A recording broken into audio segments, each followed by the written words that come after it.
Hello everyone, কেমন আছো সবাই? আশা করি সবাই খুব ভালো আছো এবং সুস্থ আছো। তো কাল রাত থেকেই না ঝিরঝির করে বৃষ্টি হচ্ছে।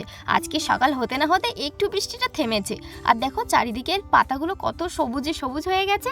যাই হোক, আমি না বাগানে চলে এসেছিলাম, অনেকটাই বৃষ্টি হচ্ছে তো ওই জন্য দেখতে এসেছিলাম যে আনারসগুলো পেকেছে কিনা। দেখো এই সারিতে কিন্তু সবই আনারস গাছ আছে।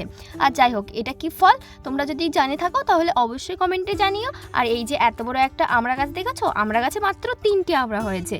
পরে না হয় তোমাদের এই 3টে আমড়া দিয়ে আমড়া মাখা করে দেখাবো। চলো এরপরে দেখে আসি পেয়ারা গাছে পেয়ারা পেকেছে কিনা। এখন তো খুবই বৃষ্টি হচ্ছে, আর বৃষ্টির মধ্যে না সব ফলই তাড়াতাড়ি পেকে যায়। তো পেয়ারা একসাথে অনেক পেকে যায়, তো একসাথে অনেক পেয়ারা তো খাওয়া সম্ভব না। তার জন্য আমি কয়েকটা পেয়ারা মাত্র তুলে নিয়েছি, তুলে এনে মাখা করেছি। একটা ভালো সুবিধা আছে, সারা বছরই আমাদের গাছগুলোতে না পেয়ারা হয়।